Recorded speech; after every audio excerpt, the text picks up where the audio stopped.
ஊடகத்துறையின் அபரிமிதமான வளர்ச்சிக்காக பிரதமர் அறிவித்த 3 கோடி ரிங்கிட் ஒதுக்கீடு மற்றும் ஆசியானின் 10 உறுப்பு நாடுகளில் உள்ள 57 இடங்களுக்கு இருவழி பயணிக்க 12,000 ஊடகவியலாளர்களுக்கு ஏர் ஏசியா வழங்கும் 50 விழுக்காடு கழிவு ஆகிய இரு நற்செய்திகளை தாம் வரவேற்பதாக பர்னாமாவின் தலைமை செய்தி ஆசிரியர் அருள்ராஜு துரைராஜ் கூறியுள்ளார். ஊடகத்துறையையும் அதன் பணியாளர்களின் சுமையையும் அரசாங்கம் நன்கு உணர்ந்துள்ளது என்பதற்கு இது சான்று என்றும் அவர் புகழாரம் சூட்டினார். 30 மில்லியன் ரிங்கேட் அவர் கவர்மெண்ட்லேருந்தே அலோகேட் பண்ணியிருக்காங்க. இது சரித்திரத்திலே இதான் வாட்டி இவ்வளோ பெரிய தொகை மீடியாவுக்கு கொடுத்துருக்காங்க. இது எதுக்குன்னா ஏஐ ட்ரைனிங், வேறு டெக்னாலஜி ட்ரைனிங். ஏன்னா நம்மளுக்கு எல்லாம் தெரியும் இப்போ media industry competition very high. Social மீடியாலேருந்து அப்புறம் யூடியூப் இங்கே மாதிரி இதுலேருந்து ரொம்ப காம்படிஷன். இதனால் மீடியா இண்டஸ்ட்ரிக்கு அவங்களுக்கு இன்கம் வருமானம் ரொம்ப குறைஞ்சிட்டு போகுது. இதனால் ரொம்ப நம்ம தெரியும் ரொம்ப நியூஸ் பேப்பர்லாம் மூடப்பட்டாங்க, இப்போ ஆன்லைன்லேயே போகிறாங்க. ஸோ இதுக்காக மீடியா சப்போர்ட் பண்ணுறதுக்காக பிரைம் மினிஸ்டர் இன்றைக்கி அனௌன்ஸ் பண்ணார் இங்கே 30 மில்லியன். இன்றைக்கி ஏஷியா 50% டிஸ்கவுண்ட் மீடியா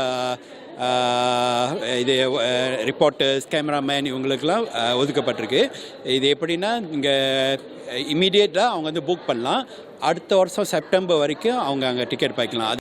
மேலும் தொழில்நுட்ப வளர்ச்சிக்கு ஏற்ப ஊடகத்துறைகளுக்கு இடையிலான போட்டித்தன்மையும் அதிகரிப்பதால் ஊடகவியலாளர்கள் சூழலுக்கு ஏற்ப தங்களை தயார் செய்து கொள்ள வேண்டும் என்று அவர் வலியுறுத்தினார். ஒரு 40-50 வருஷம் 100 வருஷத்துக்கு மேலேயே நம்ம மீடியா இண்டஸ்ட்ரி இருக்குது.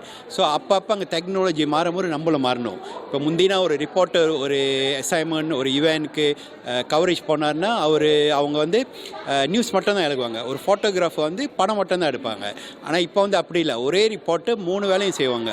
இந்த ஹவானா 2025 ஆண்டுக்கு ஒரு முறை மட்டும் கொண்டாடப்படும் வழக்கமான நிகழ்ச்சியாக மட்டுமல்லாமல் ஊடகத்துறை கடந்து வந்த பாதைகளும் சவால்களும் மக்களுக்கு தெரிவிக்கும் விதமாக கண்காட்சிகள் ஏற்பாடு செய்யப்பட்டிருப்பதாக அருள் ராஜு கூறினார்.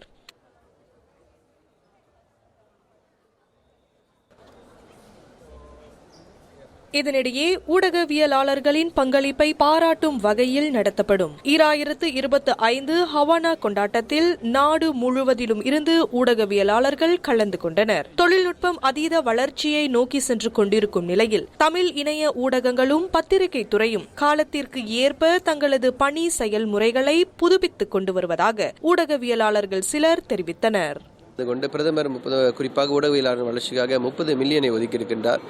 அது ஒரு பெரிய ஒரு மகிழ்ச்சியான செய்தி. ஊடகவியலாளர்கள் இதுவரை 400 பேருக்கு ஆண்டுதோறும் அவர்களுக்கான இழப்பீட்டு தொகைன்னு சொல்லக்கூடிய ஒரு உதவித்தொகையை வழங்கிட்டு வராங்க. அதுவும் மிக சிறந்த விஷயம். இந்த முறை அதற்காக 30 மில்லியன் பிரதமர் ஒதுக்குறது என்பது மிகப்பெரிய ஒரு மகிழ்ச்சியான செய்தியாக இருந்தது.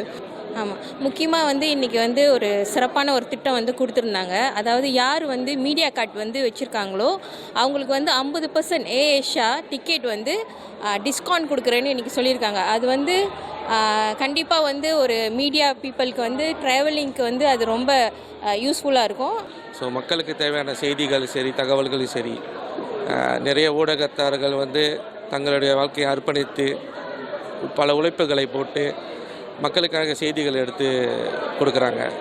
ஸோ அவங்கள அனைவரும் அங்கீகரிக்கப்பட வேண்டும். நாட்டிலும் இருந்து பல்வேறு ஊடகங்களை சார்ந்த ஊடகத்தினரை சந்திக்கும் வாய்ப்பு இங்கு அமைந்திருக்கு.